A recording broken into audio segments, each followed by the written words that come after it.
कपिल सिंह दरबार में एक वेमनस समझ आ जाता है, लेकिन मुझे विश्वास है इस समय के साथ सब कुछ ठीक हो गया होगा। क्या मैं आप लोगों से आशा कर सकता हूँ कि सारे कार्य एक व्यवस्थित योजना के तहत हो रहे हैं और कोई दिक्कत तो नहीं? सेना के लिए आधुनिक हथियारों का ऑर्डर हमने दिया था श्रीनगर को, वो उन्होंने मना कर दिया।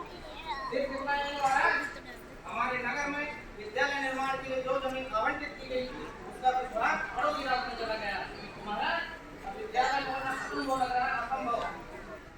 महाराज अब तो अपने किसानों ने काम शुरू करना प्रारंभ कर दिया है। पिछले वर्ष जो फसल हुई थी वो अपने राज्य के अलावा हमने निर्यात की थी। इस वर्ष तो अपनी पूर्ति पड़ना संभव नहीं दिख रहा है महाराज। और महाराज हमारे राज्य की चिकित्सा व्यवस्था भी चला रही है। हमारी प्रजा इलाज के लिए दूसरे राज्यों में जा रही है इलाज के लिए। हमारी पुरानी वैज्ञानिक की शुरुआत के बाद लोगों का हमारे वैज्ञानिक में विश्वास होता जा रहा है महाराज। बस करो दरबारियों, बस करो। सुबह सुबह बस बुरे और नकारात्मक समाचार लेकर आ रहे हो आप लोग। आपकी बातें सुनकर तो ऐसा लगता है जैसे हम लोग दुख और पतन के रसातल में डूबते चले जा रहे हैं। इस राज्य पर हमारे पूर्वजों की सदैव कृपा रही है, सुख वैभव ऐश्वर्य की सदैव वृद्धि हुई है। तो क्या हम लोग अब इतने अक्षम, इतने कुपात्र, इतने अयोग्य हो गए हैं? धिक्कार है। आप चिंता न करें महाराज, जितना ये सब बता रहे हैं उतनी समस्या नहीं है। आप धैर्य रखें, समय के साथ सब ठीक हो जाएगा। माता जी, आंखें बंद कर लेने से समस्या हल नहीं होती, समाधान खोजना पड़ता है। तो फिर क्यों नहीं ढूंढा आपने समाधान? समाधान हमारे हाथों में नहीं महाराज, समाधान है राज्य का खजाना। महाराज हर काम का एक मोल होता है और इन कामों में जितना लग रहा है वो कोई मामूली रकम नहीं है। तो हम लोग आपको कोई चंदा इकट्ठा करें और चल लें। कितना खर्च आएगा? महाराज 10,000 तो रिश्वत में लगेगा। देना पड़ेगा। सबसे ज्यादा राज्य का बुनियादी ढांचा की करने लगेगा। 100 करोड़?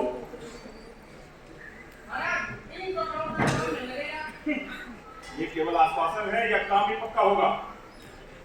महाराज करके देख लेते हो जाएगा तो ठीक है, वरना हाथ पे हाथ रखने से भी कौन सा समाधान निकल रहा है। अगर समस्या यही है तो ठीक है, राज्य के खजाने से 300 करोड़ की आपूर्ति की जाए।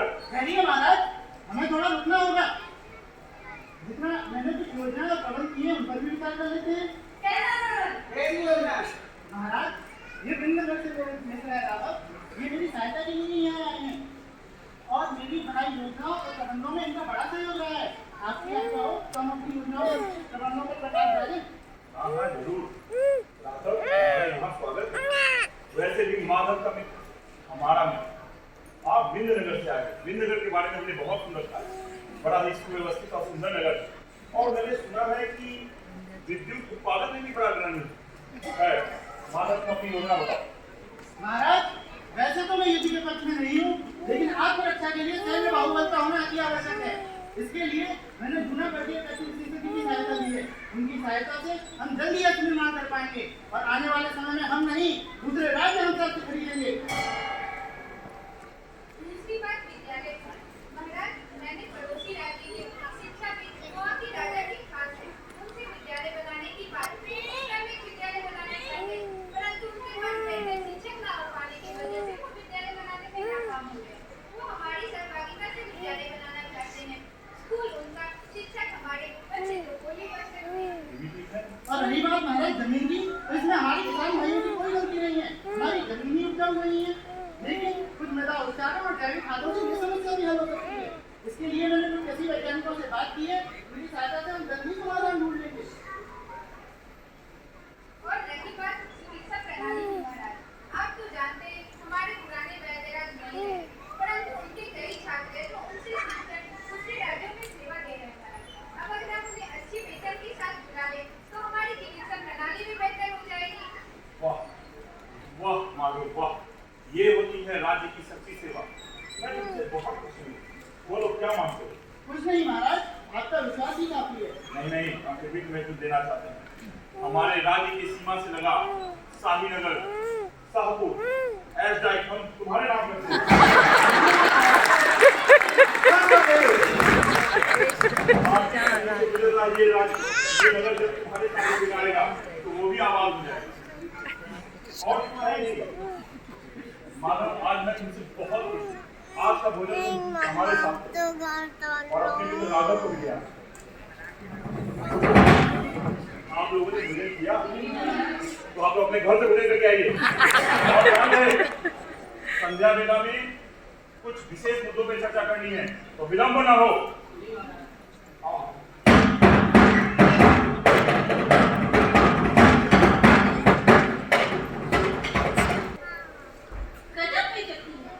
वो कल का छोकरा माधव थोड़ा पढ़ क्या गया, वो तो हमारे सर पे नाच रहा है। अंतिम बार महाराज ने हमको कब इज्जत दिया था, अब तो याद भी नहीं रहा। अरे इससे पहले तो हमारी बात मानी जाती थी, हमारी राय भी ली जाती थी। हर बार इसमें आसानी से अपनी बात सुनकर राजा के पास हो जाता हो। अरे जब तक वो पास है हमारी कोई दान नहीं करने वाली, हमारी कोई नहीं सुनने वाला। अब सहन नहीं हो रहा। तो क्या बगावत करे और दुश्मन बनाने महाराज को अपना। अरे नहीं महाराज तुम्हारे अंदर जाता है, दुश्मन तुम्हारा माधव है। माधव क्यों नहीं दुश्मन को ही रास्ते से हटाते? ना रहेगा पास, ना बजेगी बांसुरी, क्या बोलते हो? अरे ये विश्वास नहीं है। राजा के किसी विश्वास पात्र के खिलाफ जाना बगावत में आएगा। आप लोग अपनी जान की कैसे चाहते हैं तो कुछ अच्छा उपाय सोचो।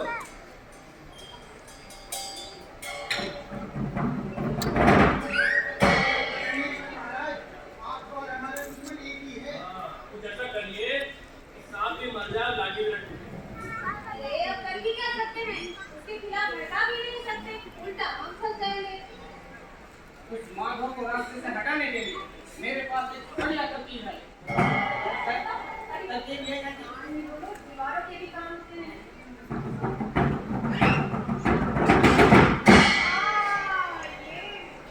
अरे ये तकलीफ काम करेगी क्या? अरे बिल्कुल करेगी। और ये बात राजा से कहेगा कौन?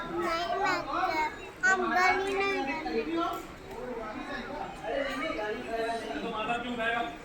अरे माता के अलावा एक व्यक्ति और है। अरे नहीं महाराज मैं ये नहीं कर पाऊंगा।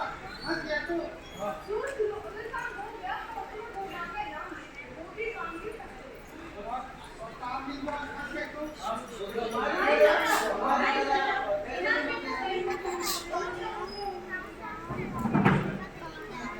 ठीक है। आज लाए शाम को कर्म का अपना काम पर पूरे 1 लाख निकलूंगा। काम हो गया ना? 1 लाख